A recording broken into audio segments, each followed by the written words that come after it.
ज़्यादा सब्सटेंसेस का जो होमोजीनियस का मतलब एक सार जो मिक्सचर है उसको हम सॉल्यूशन कह सकते हैं। Composition of a solution can be varied with in certain limits. Solution को जो है हम सिंपली एक सिंपल सॉल्यूशन जो है आप लोगों के लिए हम यहाँ क्या कहेंगे कि it is obtained by dissolving solute in a solvent. So solute plus solvent it is called as solution.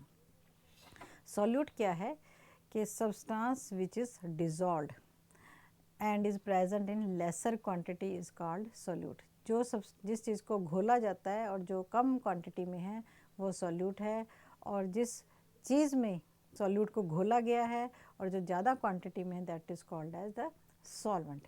जैसे कि 2 ग्राम शुगर जो है 50 ml पानी में अगर हमने डिज़ोल्व की है तो इसमें ये हमारा सॉल्यूशन हो गया 2 grams in 50 ml of water, और यहाँ पे सॉल्यूट क्या है, sugar is the solute and water is the solvent.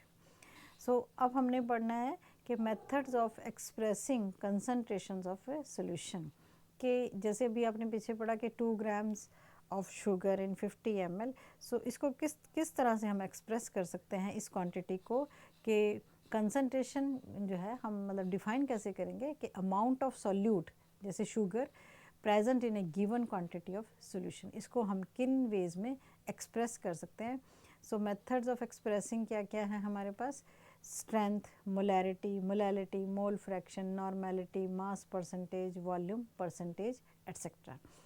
So strength को सबसे सिंपल तरीका है कंसनट्रेशन को एक्सप्रेस करने का, amount of solute in grams dissolved पर लीटर ऑफ द सॉल्यूशन, के 1 लीटर सॉल्यूशन में कितने ग्राम सॉल्यूट को डिसॉल्व किया गया है। मैथमेटिकली हम इसको एक्सप्रेस करते हैं कि strength of solution mass of solute in grams and volume of solution in litres. So अगर कहें कि 1 ग्राम सॉल्यूट के VmL ऑफ सॉल्यूशन में प्रेजेंट हैं तो strength is equal to A into 1000/V। 1000/V मतलब कि VmL लिया हमने, इसको हमने लीटर्स में, क्योंकि हमारी मैथमेटिकली जो एक्सप्रेशन है volume of solution in litres है, सो V/1000 will be 1 litre. So A/V/1000, सो 1000 जो है हमारा न्यूमरेटर में आ गया, A इंटू 1000/V। सो इसके यूनिट्स क्या होंगे, ग्राम्स पर लीटर। सो सेकंड जो हमारी एक्सप्रेशन है मोलैरिटी, कैपिटल M से हम इसको एक्सप्रेस करते हैं। मोलैरिटी क्या है, number of moles of solute per litre of the solution is called as molarity. Strength और मोलैरिटी में, स्ट्रेंथ में हमने क्या कहा था कि number of grams of solute, यहाँ पे हमने number of moles of solute लिया है।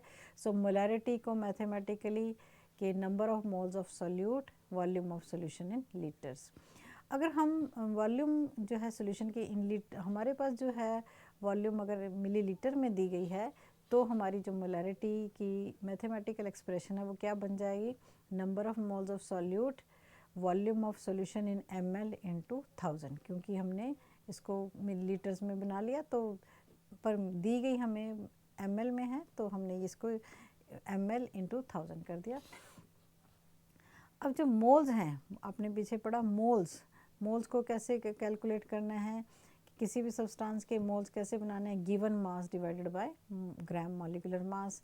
सो number of moles of solute can be calculated as के given mass divided by gram molecular mass.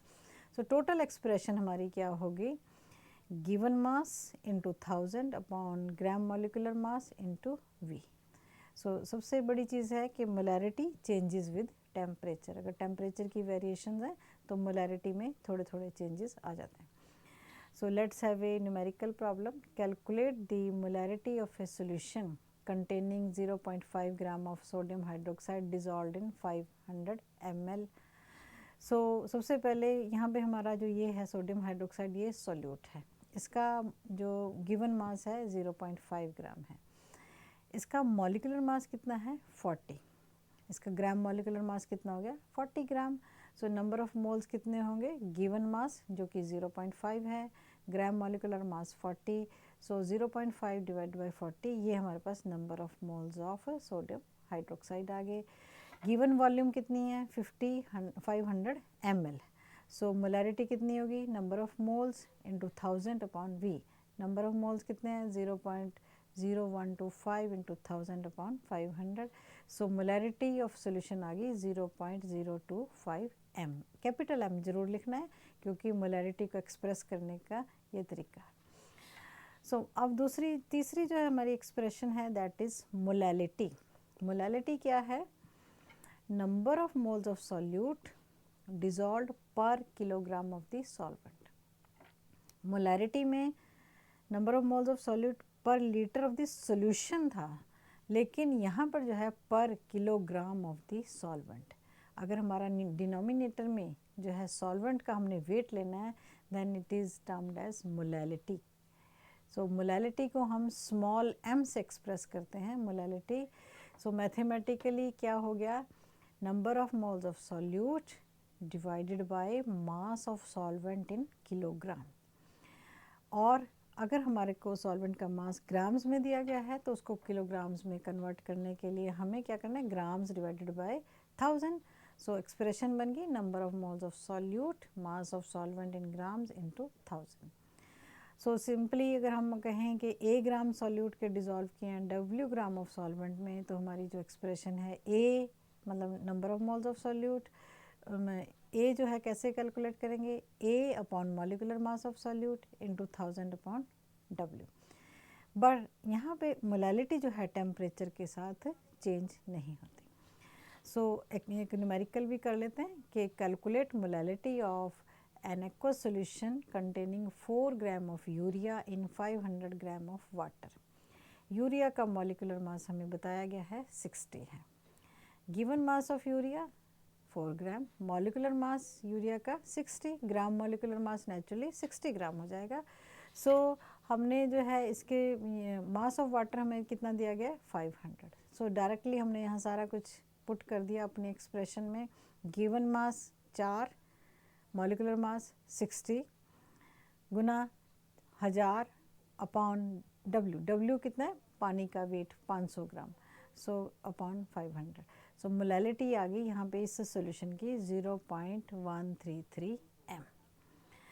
सो चौथी एक्सप्रेशन मेरे पास है मोल फ्रैक्शन जिसको हम x स्मॉल x से डिनोट करते हैं कि ये एक रेशियो है number of moles of A component to the total number of moles of all components of a component। एक component के moles divided by components of total number of moles of all components। all components मान लो अगर हमारे पास दो ही चीज़ें हैं solution में solute और solvent तो हमारा जो ये relationship हो जाएगा कि एक component के moles divided by total number of moles of solute and solvent। आप यहाँ देखो कि मान लो हमारे पास एक सॉल्यूशन है जिसमें दो ही चीज़ें हैं सॉल्यूट जिसको हम A से एक्सप्रेस कर रहे हैं सॉल्वेंट जिसको हम B से एक्सप्रेस कर रहे हैं। और सॉल्यूट के मोल्स हैं Na small n and A जो है सॉल्यूट के लिए यूज़ किया गया Na moles of solute Nb is the number of moles of solvent. So mole fraction of solute XA x small x मतलब यहाँ पे हमारे पास इसका मोल फ्रैक्शन के लिए डिनोट किया गया है। सो एक कंपोनेंट के number of moles Na divided by total number of moles of both the components Na plus Nb। Similarly अगर हमने मोल फ्रैक्शन सॉल्वेंट का कैलकुलेट करना है तो Nb upon Na plus Nb। सो ये है मोल फ्रैक्शन। अब मोल फ्रैक्शन अगर हमारे जितने भी कंपोनेंट्स हैं अगर हम उनके मोल फ्रैक्शंस को ऐड अप कर दें तो ये 1 के बराबर होंगे। XA plus XB mole fraction of component A mole fraction of component B Na upon Na plus NB plus NB upon Na plus NB this is equal to 1। So mole fraction जो है एक ratio है it is a dimensionless property इसकी कोई dimensions नहीं है। सो एक simple सा न्यूमेरिकल के हमारे पास एक सॉल्यूशन है जिसमें कि 23 ग्राम इथेनॉल है और 90 ग्राम पानी है। अब हमने जो है वाटर यहाँ पे हमने इथेनॉल और वाटर का मोल फ्रैक्शन कैलकुलेट करना है। सो सबसे पहले आपने क्या करना है कि इथेनॉल के नंबर ऑफ़ मोल्स पता करने हैं वाटर के नंबर ऑफ़ मोल्स। सो इसके लिए आपको इथेनॉल का मॉलिकुलर मास पता होना चाहिए। हमारे पास जो है इथेनॉल का मास जो है हमारे पास यहाँ पे मॉलिकुलर मास आ गया 46। गिवन मास कितना है 23। So number of moles ethanol के कितने हो गए 23/46। वाटर का मास हमारे पास 90 ग्राम है, मॉलिकुलर मास हमारे पास 18 है, तो वाटर के नंबर ऑफ मोल्स कितने हो गए 90/18, this is 5। Total number of moles कितने हो गए 0.5, क्योंकि ये इथेनॉल के नंबर ऑफ मोल्स हैं, 5 वाटर के हैं, सो दिस हमारे पास आ गया 5.5। सो मोल फ्रैक्शन ऑफ इथेनॉल के number of moles divided by total number of moles 0.09। Mole fraction of water हम कैसे निकाल सकते हैं कि 5 डिवाइडेड बाय 5.5, या क्योंकि मोल फ्रैक्शन सभी कंपोनेंट्स का टोटल 1 है, तो वाटर का जो है कैसे आ जाएगा 1 माइनस 0.09, सो 0.91 जो है मोल फ्रैक्शन वाटर का है। सो अगली एक्सप्रेशन है नॉर्मेलिटी, कि नॉर्मेलिटी क्या है, number of moles of gram equivalents of the solute, number of gram equivalents, not number of moles, number of gram equivalents of the solute dissolved per liter of the solution. So mathematically number of gram equivalents of solute, volume of solution in liters, बाकी चीज़ें वही हैं कि हम litres को अगर ml में दिया गया है हमारे पास वॉल्यूम, तो उसको हमने लीटर्स में कन्वर्ट करने के लिए हम इसको 1000 से मल्टीप्लाई करेंगे, और अगर ग्राम इक्विवेलेंट्स हमारे पास मासेस में दिए गए हैं तो उसको कैसे कैलकुलेट करना है, ग्राम इक्विवेलेंट्स का फार्मूला ग्राम इक्विवेलेंट्स मोल्स की तरह ही कैलकुलेट करने हैं, moles mass of solute divided by equivalent mass. अगर A is the mass of the solute और V is the volume of the solution, तो हमारे पास जो है N, कैपिटल N जो है नॉर्मेलिटी के लिए यूज़ किया गया है, A upon equivalent mass into 1000 upon V। So like molarity, normality of a solution also changes with temperature. Mass percentage W by W, के weight of one substance divided by weight of another substance. So इसको जो है क्या है percentage 100 में निकालना है, so mass of the solute present per 100 gram of the solvent. So यहाँ पे हमारे पास आ गया कि weight of solute, weight of solution into 100। और अब जो है इसको और भी थोड़ा इलेबोरेट किया जा सकता है। सॉल्यूशन में हमारे पास दो चीज़ें हैं कि weight of solute plus weight of solvent. So mass percentage can be expressed as W by W, क्योंकि दोनों चीज़ें वेट बाय वेट हैं। So for example 5% solution of sodium chloride means कि इसमें हमारे पास 5 ग्राम सोडियम क्लोराइड है इन 100 gram of solution, और 100 ग्राम में 5 ग्राम सॉल्यूट है तो 95 gram of solvent. Volume percentage के वॉल्यूम जो है हम कैसे निकालेंगे, volume of component present in 100 parts of the volume of solution.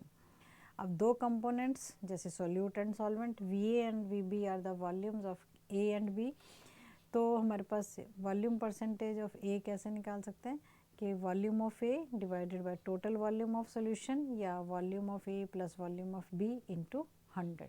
So it is expressed as V by V. So this is all about the methods of expressing the concentration of a solution. कौन कौन सी हमने की हैं, strength, molality, normality, mole fraction, mass percentage and volume percentage. So this is all about the chapter of solutions and mole concept. Thank you very much.